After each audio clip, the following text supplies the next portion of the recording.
I'm Dr. Yosefa Fogel-Rubel. This is a podcast episode brought to you by Matan Women's Institute for Torah Study.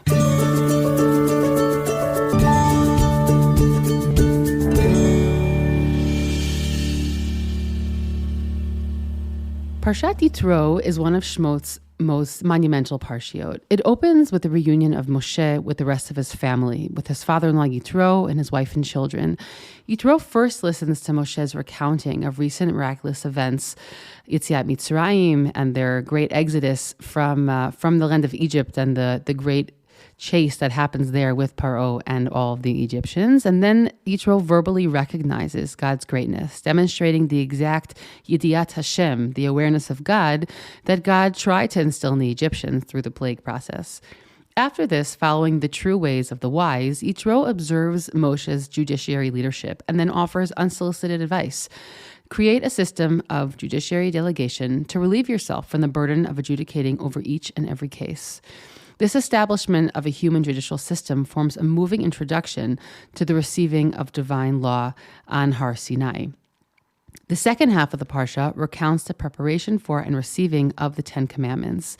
Beautifully, Nechama Leibovitz explains that the phrase Yediat Hashem, repeated 10 times, according to her count, throughout the plagues, parallels the 10 Dibrot, enforcing the idea that the plagues functioned as theological preparation for the Israelites' acceptance of the commandments. This parsha brings us deep into what we called in the beginning of this series the second section of Shemot, which focuses on Brit Sinai and all of its details.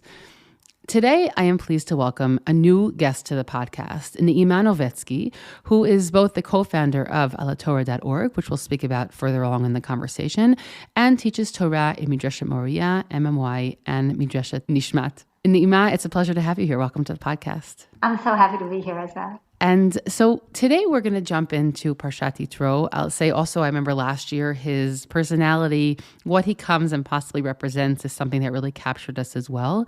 And today we're going to open up with speaking about him from a whole bunch of different directions. And the parshan that we'll be showcasing today is Radat's Hoffman, but we'll get to him a little bit later in the conversation. So why don't you bring us into the elements of Yitro, his personality, what he brings to the table in the book of Shemot that interests you?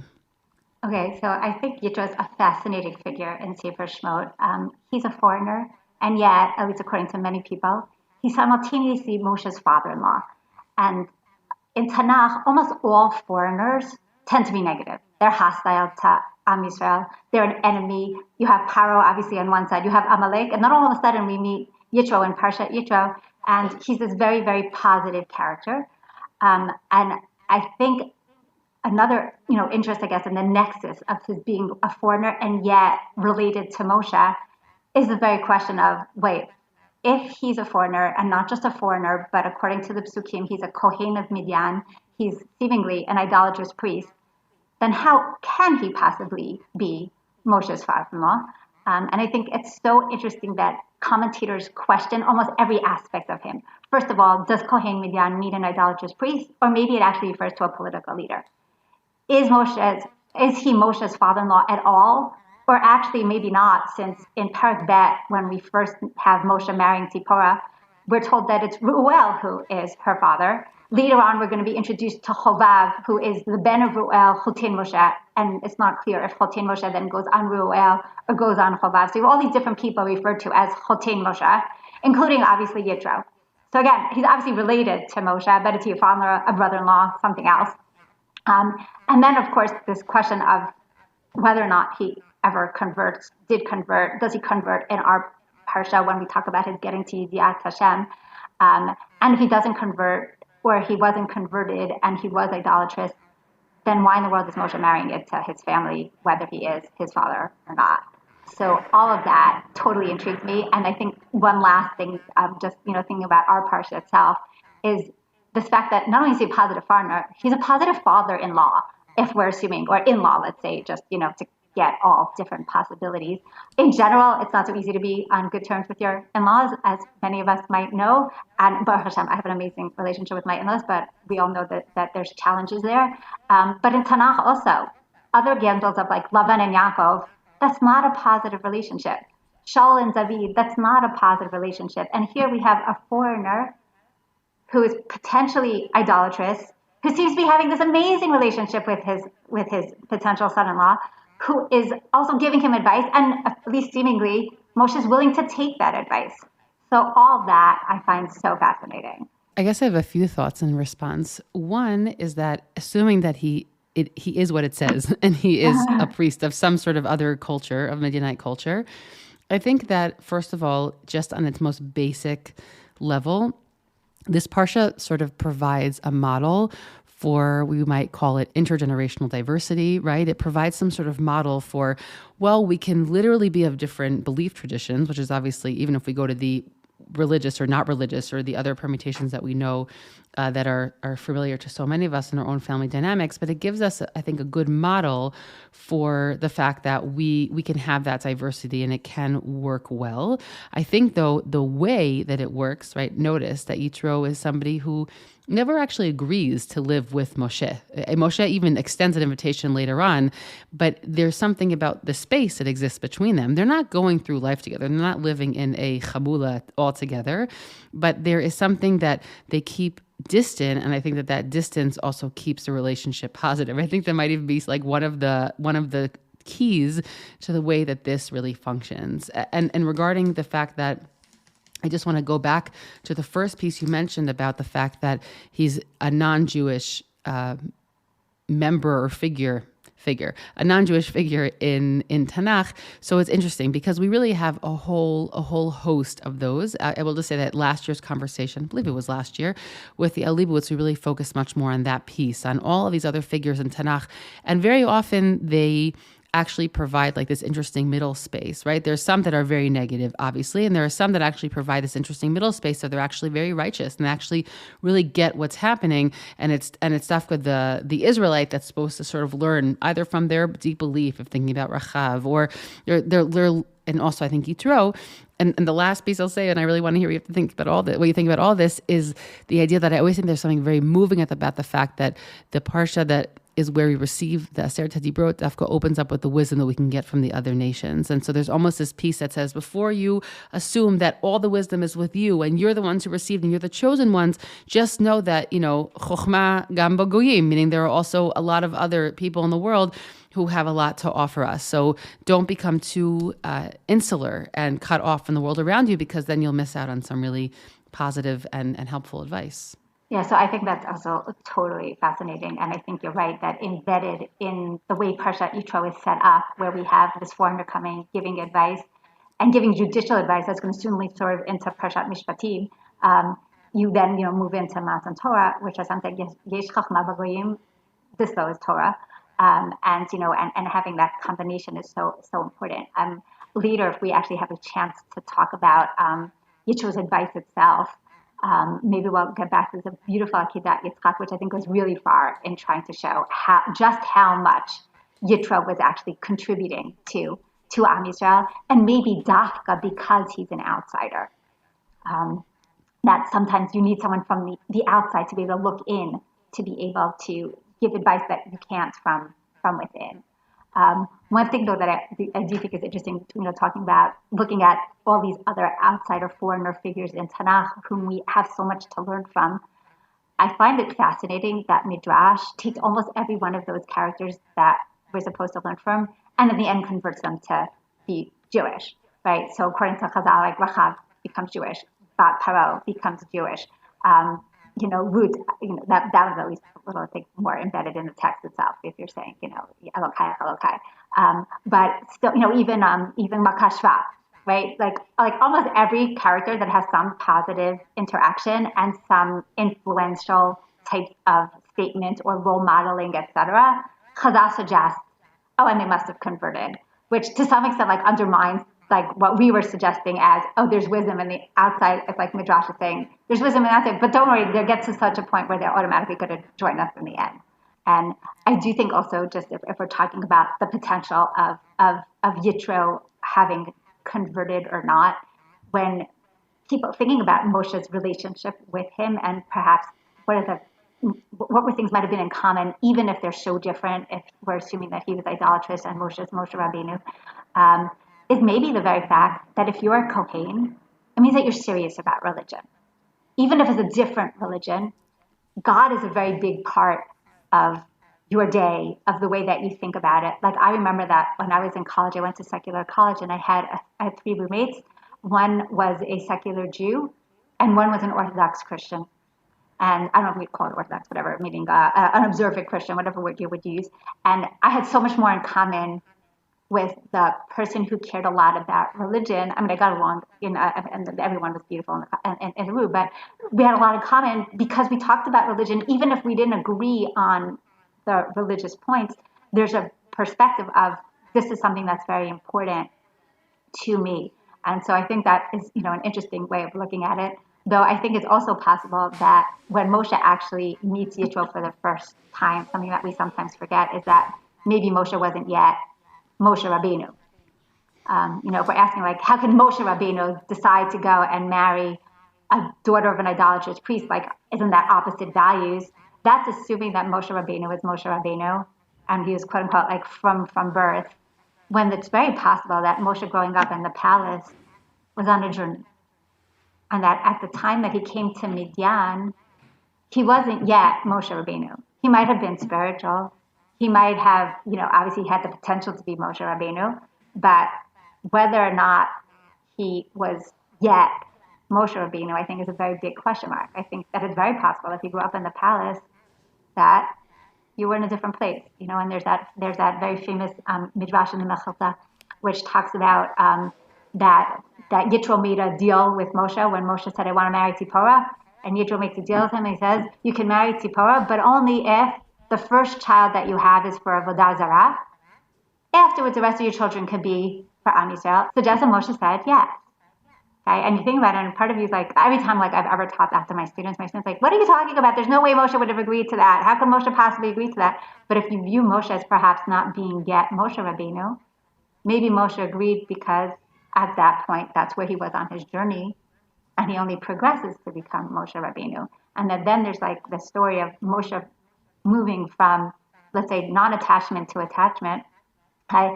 And then perhaps you have this parallel story of Yitro in his own life, also going from attachment to one God to finally attachment to Hashem. Of course, obviously not everyone agrees with that, and then you have the other portraits of either Yitro already having converted then, or Yitro at least being on the road to conversion already then, and obviously you have all this different, permutations. I love that image of both of them being on some sort of journey, right? As opposed to like the final form of Moshe and the final form of Yitro. I think that for me opened up like such a different way of thinking about Moshe, who obviously, over many decades, right, went through a tremendous identity shift in his lifetime. And I also, I think many of us can identify this in our own life. In my life, it's so obvious that it doesn't take any sort of psychologist to figure out that, my husband has a mother who is an academic and a father who teaches Torah, and he married someone who's an academic who teaches Torah. Do you know what I'm saying? Meaning that we all sort of, again, not everybody in the same openly obvious way, but this idea that we were attracted to something and that they're both, very passionate about their religion, even though it might not be the same thing. I think that that's first, just like in a psychological level, a very, very deep, important point, and that it can create a real common bond, even of deep respect, even if in the end they're worshiping something different. But again, that image of Moshe being on a journey, and that maybe when he met, again, I want to just remind our audience that marrying a non-Israelite does not have the same baggage that it comes with when we hear about it today. So let's not go into this like, how did Moshe marry someone from that family? Because that was a very different story. However, it was also, he in the end is unlike what was usually the case. He really was being involved much more into that family structure, at least initially, because he didn't have his own family structure. So there is something slightly more complicated, and it could be that only as time went on and Moshe's Israelite identity and his relationship with God, of course, becomes much more developed, that tension might have grown, and then that need for space might have also grown. So one other thing that I think is really interesting when we think about Yitro's journey is what makes him get to Hashem. So the pasuk says, Ataya dati ki gadol Hashem mikol Elokim. That's not an exact quote, but basically the idea of, and now I know God, that He's greater than all the other gods. And here too, Chazal look very closely at the language and say He's greater than all the other gods. Wait, what do you mean all the other gods? And they present a picture of Yitro as someone who had been on this intellectual search, religious journey, questioning and questioning and questioning, and going from one religion to another, or the equivalent of a religion, one God to another, and trying each one out and saying, oh, wait, is this truth? Oh, no, it's not. Go to the next one. Is that truth? No, it's not. And continuing and looking and looking and looking. And I think it's such a fascinating question. What leads someone?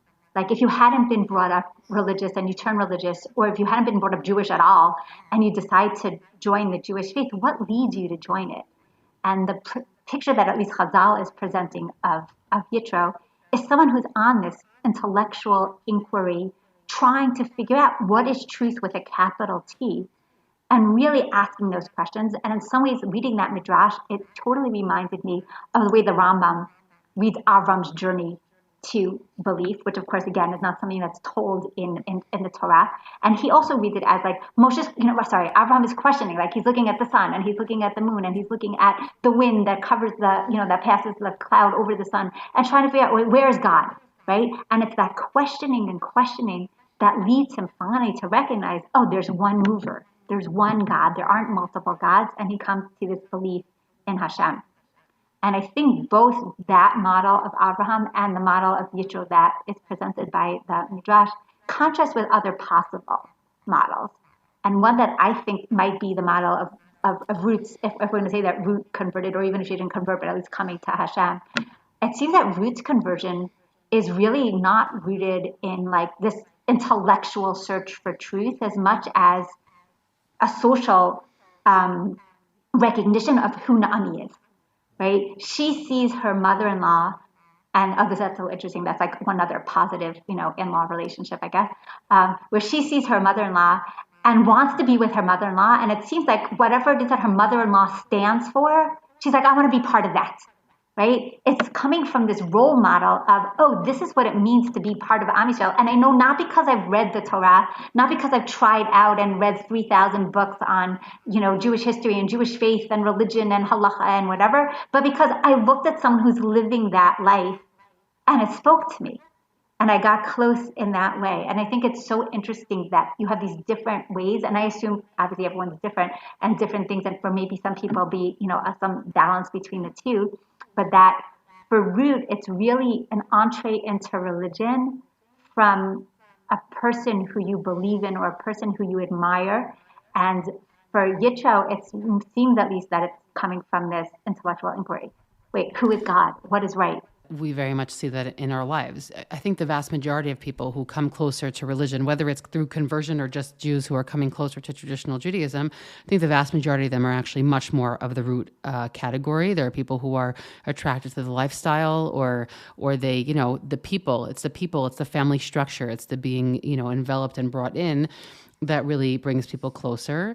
Whereas the intellectual model, and I'll just say, by the way, that Chabad Chassidut really, they tap way into that model, right? Of the experience of the family. Right, come over for Shabbat and the experience of Shabbat. Yeah, and they've got it right. They've got, clearly, they do a lot of things right. That's pretty obvious with their success. And I think that the model of the intellectual person who read and read and read and then came to a conclusion, there are those people, but they are far and few in between. Also, just because that kind of intellectual capacity is obviously not the lot of the masses, but I think also just because it's not the way people function so much when you're doing something that's so life-defining, like becoming closer to religious lifestyle. It really must be motivated by something that's emotional and experiential. Obviously, there's many who have a combination of both, but yeah, I think that those two models are really, really important.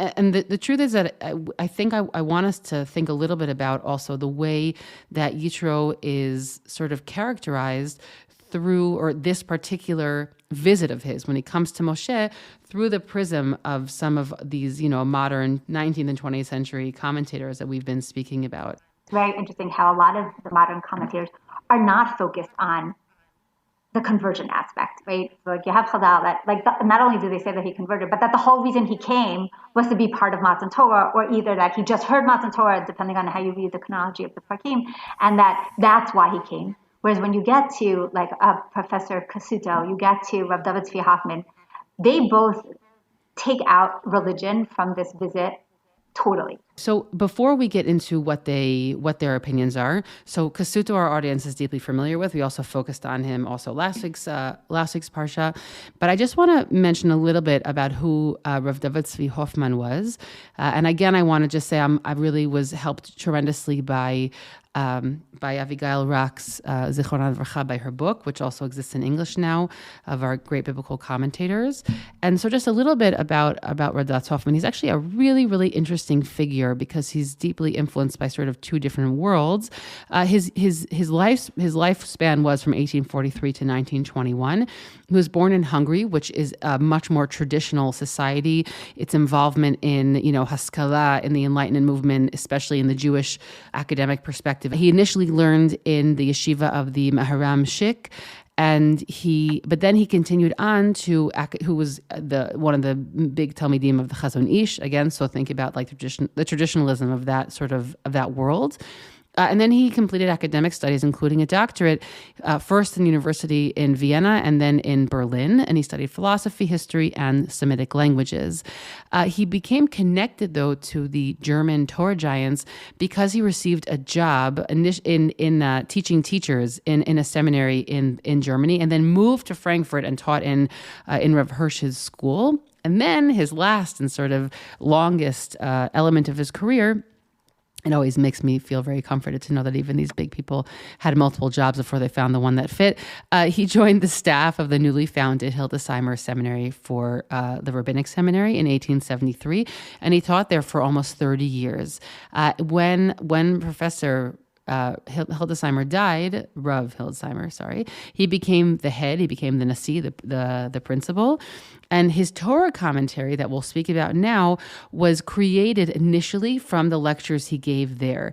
Now, Sefer, Bereshit, and Shemot were put together by students based on his lectures, but he starts writing a commentary on Vayikra.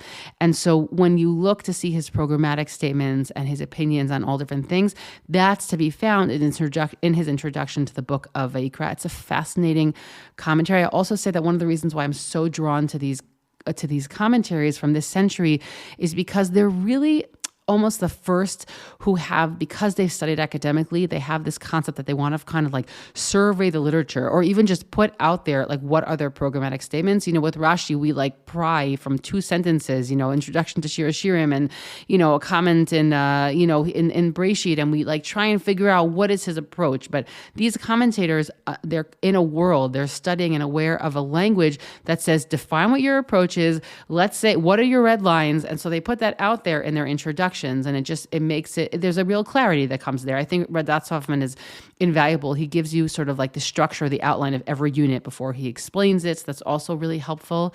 And so I'll just say before I hand this back over to my partner in conversation, which is that, again, he initially is really from Hungary, which is a more traditional setting, but he goes deep into the world of the German Enlightenment. He even becomes a member, I'm going to pronounce this terribly wrong, but the Wissenschaft des Studentums, again, horrible. But again, here we have a group of Jewish scholars, not necessarily Orthodox, who feel that scholarship in Jewish history and otherwise could benefit the standing of Jews in a post-emancipation age.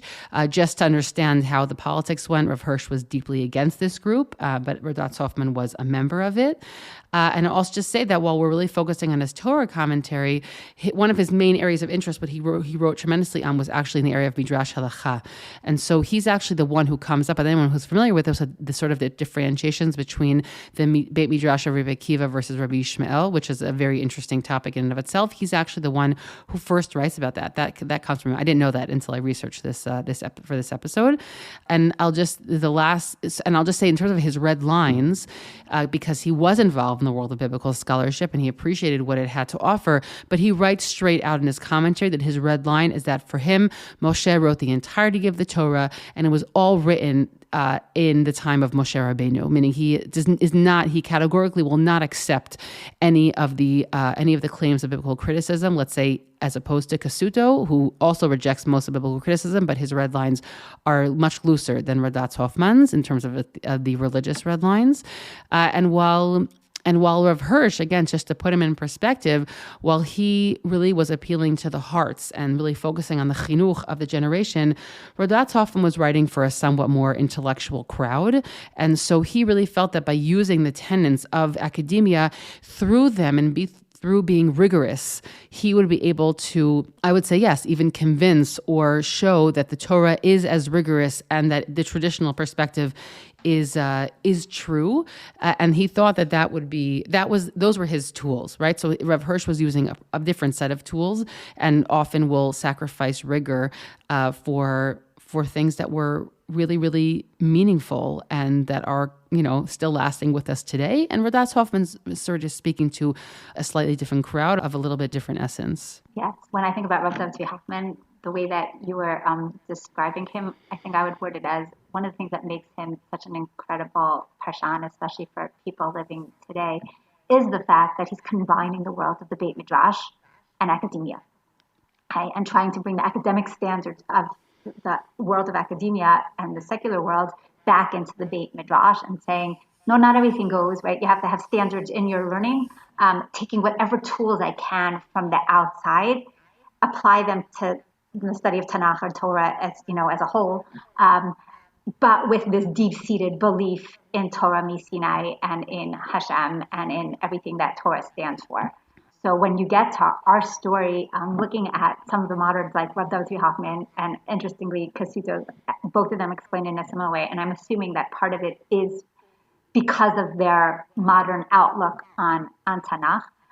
Both of them shy away from the image of Yitro coming for religious purposes, Yitro coming for desire for conversion, because that's not explicit in the text. And instead, they're suggesting that Yitro is coming with a different hat on his head. He's coming with the hat of Yitro being a political leader.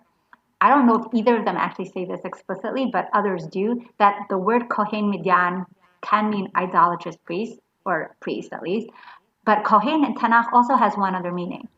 It can also be a leader, somebody who is a governor or an authoritative figure, like the sons of David in one of those lists where they give like the sort of like the cabinet of David. It has like that Bnei David are Kohanim. Well, obviously Bnei David aren't Kohanim in the sense that we think of as priests because they're from Shevet Yehudah, but that they could have been some type of a administrative or governmental figure is very possible. So again, I'm not sure if Rabbanit Hoffman himself says it, but he definitely is viewing Yitro as coming on this like delegation from Midian to basically greet Am Yisrael, and not just as a father-in-law, not just as a fellow in his spiritual quest, but as someone to make a brit, to make an alliance, to make some type of a covenant with Am Yisrael, with Moshe and the rest of the people. And Cassuto actually reads it in a really interesting way, and then I'll get to Rabbanit Hoffman in a second, where he's introduction to this section, and both Cassuto and Rabbanit Hoffman, I think, as you mentioned, are very good at introducing a story, right? Where we don't just do pasuk question, but you're looking at this large, broad scope and saying this is what this whole unit is about. So in his introduction to the section, Professor Cassuto talks about how Bnei Israel are at this place right now where they've just gone through trials and tribulations, both in nature, meaning not having water, etc., and from hostile enemies, and that Yitro is coming to say, I recognize you as a new nation in the League of Nations. And here Professor Cassuto is probably thinking about the establishment of Medinat Yisrael. He's writing his Perush soon after the establishment of the state. He dedicates his Perush to Breshit, to his daughter-in-law, I think also his son who died in the Shoah, and his daughter-in-law who had been killed in the attack on the convoy to Mount Scopus, pre-state. And so obviously Medinat Yisrael is very much in his head, and he sees like Yitro's coming as like, oh my gosh, he's accepting Am Yisrael. Like we have someone who's accepting Medinat Yisrael is coming into this. So Professor Rabbanit Hoffman reads it very similarly without drawing these connections, because obviously he was living too early to be able to draw those connections. But he's also reading it and saying, no, this is a covenant. They're making a brit. And then this is where I think his academic side is coming in, even though yes, other Mefarshim earlier have done this, but he's looking and says, well, what are the components of a brit? Okay? And he notes that in Tanakh, when you make a brit, it's often accompanied by a sacrifice and the eating of a meal. And he says, don't read this sacrifice like a lot of people who are suggesting that he's coming to convert are reading it as a religious sacrifice, that this sacrifice is my coming and saying, oh, I believe in Hashem now, and therefore I'm bringing a korban to Hashem. He's like, no, this is a korban as part of an alliance, as part of a treaty. And he points something out that's really interesting, and that's the usage of the Shem Elokim as opposed to Shem Hashem. Okay, and this, if Tzvi Hoffman being very, very aware of biblical criticisms and their, noting when is Shem Hashem used, when is Shem Elokim used, etc. And he says Shem Hashem actually is the proper name of Hashem. Proper name of Hashem means personal interaction, having a personal connection with Hashem. He says, and that's what you would have expected if he was bringing a korban to Hashem. He's bringing a sacrifice to Hashem, then it should say Hashem. And he notes that in every other place in Tanakh where we talk about korbanot, it's associated with Shem Hashem. It says here, though, it's associated with Shem Elokim because he's actually not coming thinking about God in the personal sense, as in Hashem, my Hashem, but rather this is God for him. It could have been even lowercase g, and that's just part of the treaty process. That you have a covenant, that you have a sacrifice, you share a meal. That would be sort of like a handshake today. And he points out that you have other examples of in Tanakh when Lavan and Yaakov eat their meal together before they separate. He says that's the making a covenant, right? They have a covenant and they go and eat a meal to go and seal the covenant over a meal. So I think that's a very different way of reading Yitro in our parsha. And it just shows like his three hats, right? You could read this whole parsha as Yitro, the family man. He's coming mainly to go and visit Moshe because he's his father-in-law and he wants to bring Tzipporah back. And this is all about a family reunion. Or you could read it like Chazal do. This is about a religious quest. Either coming for Matan Torah, just heard Matan Torah, I want to find God. Or like Tzvi Hoffman, this is actually Yitro in his political role, who's coming to go and accept Am Yisrael as a fellow nation and make a treaty with them. Wait, so I have two thoughts in response to that. The first is that in a way that connects it back to what we said earlier about them being two people on a journey.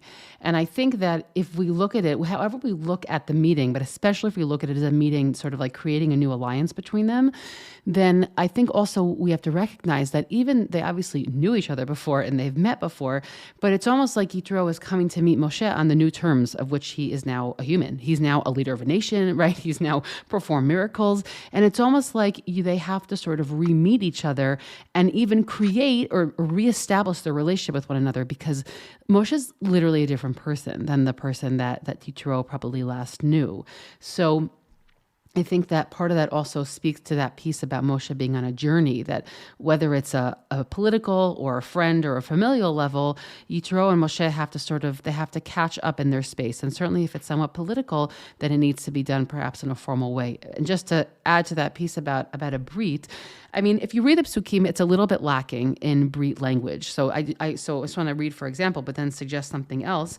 For example, in chapter 18, pasuk, the 11th pasuk, Yud Chet Yud Aleph, Ata yadati ki gadol Adonai mikol ha'elohim. Right now, I know that Hashem, this proper noun, is greater than all the other gods, which again I think is a very powerful. Again, we sort of referenced it in a backhand way to the documentary hypothesis, which separates different units in the Torah based on the names of God. Here, they're clearly mentioned together.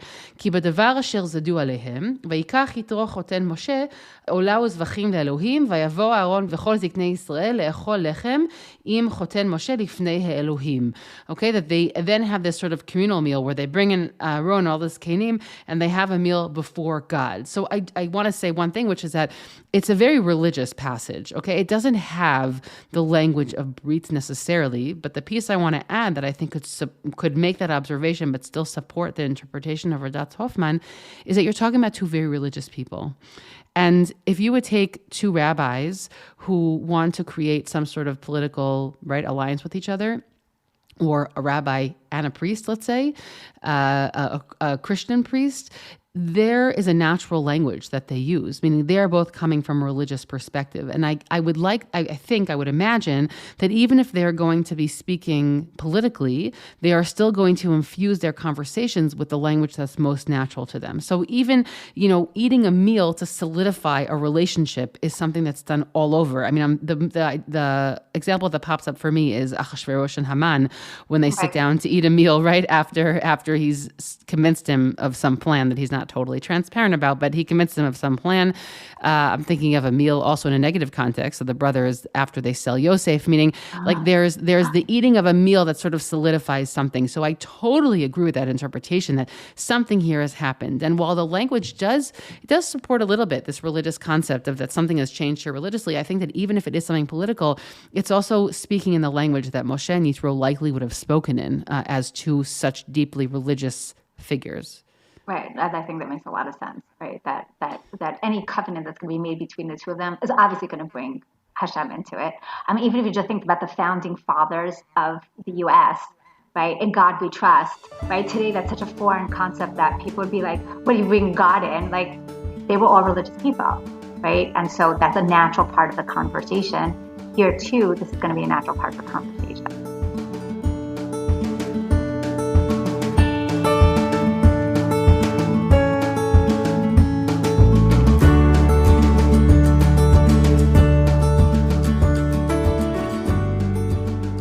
I think as we sort of start to wind down, I think the last point I want us to discuss is the advice. You mentioned earlier in the conversation in Akedat Yitzchak, and I guess I would love to hear that or whatever else you wanted to share with us about the advice that Yitro offers. So I think one of the things that's highlighted, obviously, in our parak is Yitro giving advice to Moshe, and Moshe, seemingly at least, accepting that advice.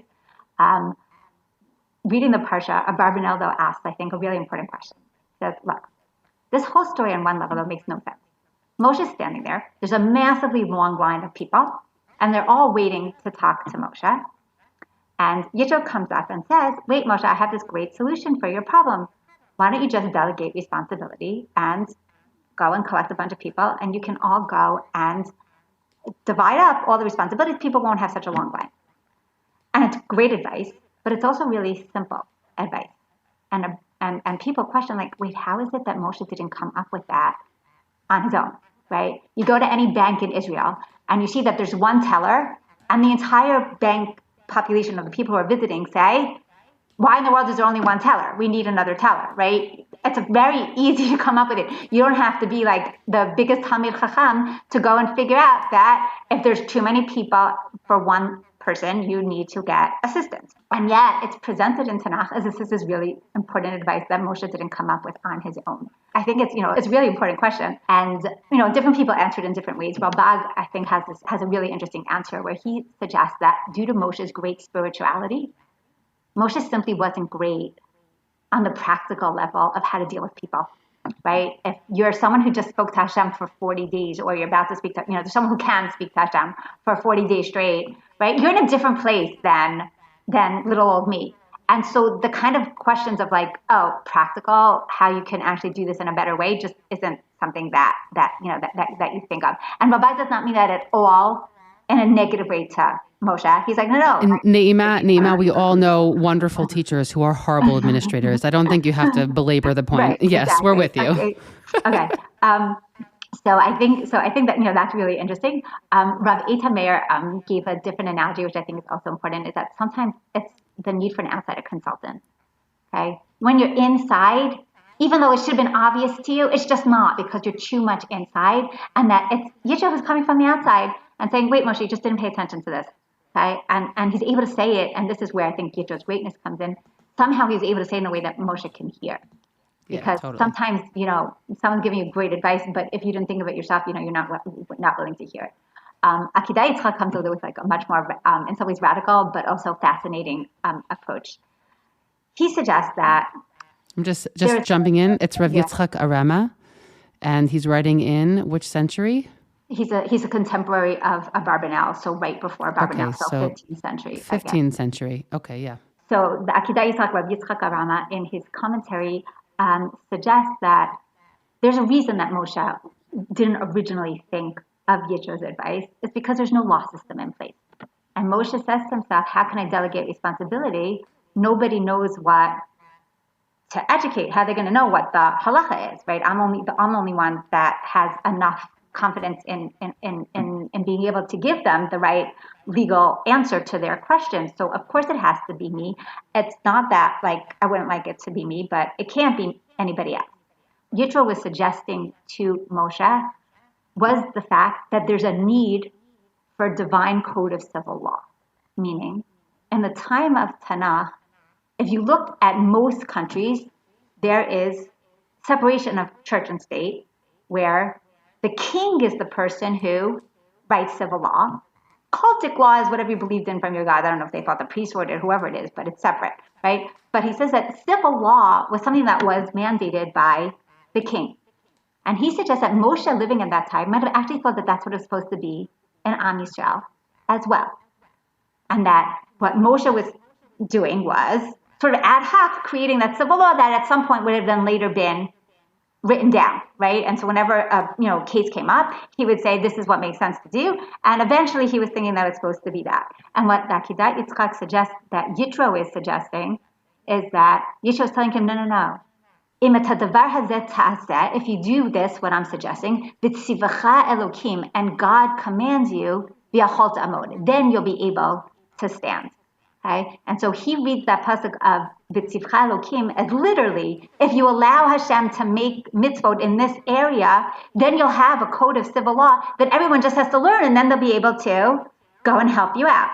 And Akedat Yitzchak is very aware of the fact that this sounds extremely radical, and that, like, what are you saying that, like, all of... Meaning the radical piece is that it wasn't God's intention to create a system? Exactly, that this foreigner is coming in with this idea of this intention. And he points out that there's a lot of places in Tanakh where we get a halacha after people introduce something, right? B'not Tzlachad, Pesach Sheni, right? That there's a circumstance that comes up, there's some problem, and people suggest something, and then Hashem says, and now this is the halacha. So he says this is the same thing, and that doesn't necessarily mean that Hashem wasn't planning on doing it, anyway, but that he, on his own, came up with the idea that this would be something that would be necessary. And of course, this is an incredible thought, because this is one of the things that totally makes Torah unique. That we actually do have civil law and cultic law and religious law, ben adam l'chaviros and ben adam l'makoms, all together in Torah, and that really was unique in ancient society, especially, but also in modern society. And to see that might have been sort of Yitro's contribution. I think another piece that comes out from that is also this idea of, like, I don't want to use too big of terms, but like, I don't know if it's gradual revelation or this idea that the Torah, that ultimately, even if God plans to create a certain system, that he prefers that it come from the ground up. That I think that, I don't know if this is what the Akedat Yitzchak intended, but it's also a little bit drawing from how the halachic process functions, meaning halachic process takes a case, and there's a lot to say on this on like a legalistic level, but there's a case that happens, and that will draw out the law itself. And so there's something in what he's describing that also sort of mimics that sort of movement of, we're first going to wait for the real life scenario to come up, and then we're going to sort of draw out what the legalistic approach to it should be. So I think there's also, like, what's also unique about Torah is that it continually develops according to the human scenarios in which it's necessary. I guess I wanted to, with that, bring it to sort of a last point about what I said in your initial biography, which is about the website Al HaTorah, which I will say that I use it every day of my life. This was long before I've ever spoken to you.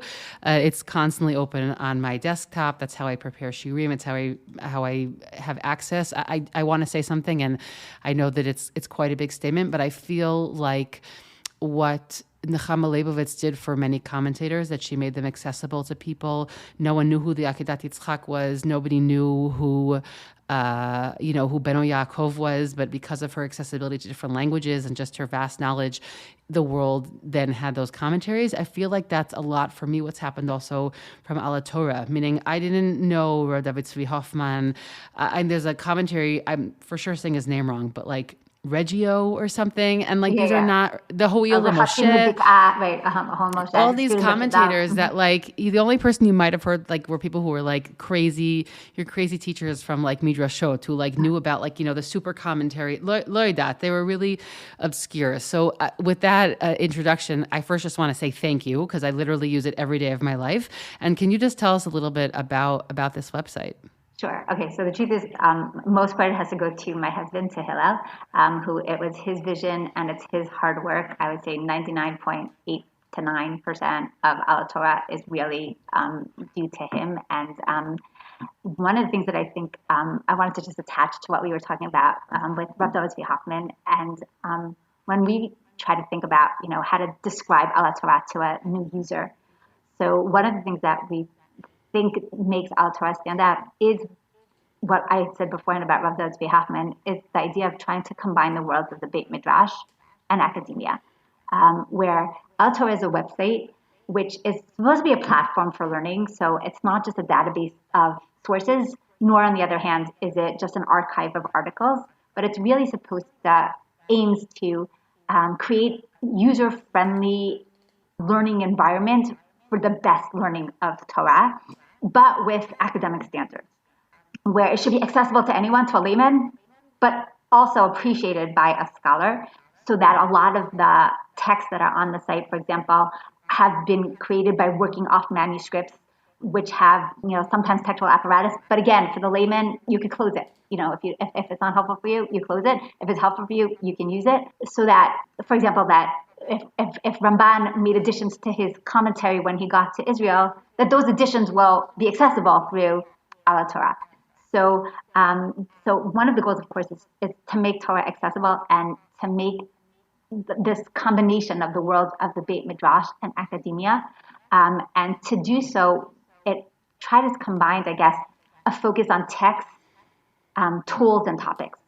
Meaning, obviously, the basis of any learning is to have text. And so there's been an effort to get text and good quality text and inaccessible text so that Rav David Tzvi Hoffman can be learned by everybody. That someone has never heard of the Ho'el Moshe, he can learn him. The Rechatzim Lebek'ah, you've never heard of him, go try him out. Okay. In addition, obviously, to all our, more well-known commentaries, but also tools so that when you're learning, how can I now actually make this experience, help me understand those commentaries? And so some of those tools are a clickable concordance, for example, a Tanakh lab for literary analysis, lots of different types of searches, and then things that are, I guess, in some ways, not so much a tool, but just an easier thing, like bolding Dibur HaMatchios, dividing up one of those long Rambans so that it's not just one chunk of text, dividing up a Barbanel by Pasuk so that you can actually find where he says what you want to say, or put the Midrash by the Pasukim and not just have it be one long Midrash. Things like that, which I guess aren't a tool, but are better helpful. Having visual aids such as this thing called Olam HaMikra, which will give you maps and archaeological finds and different things from flora and fauna, so that when I look at a pasuk, I can actually understand things that I need a knowledge that's sort of outside of Tanakh that can help me. So all of that together, and obviously we're focused on Tanakh right now, but this exists for Torah Shabbat Peh and for Halacha in Yetzer Hashem soon Siddur. That was actually on the works right before the war broke out, but my son, who is the tech person, has been in Gaza since the beginning of the war, so that's sort of on hold. But in Yetzer Hashem, he's actually getting out, so Baruch Hashem, and hopefully that will be next in line.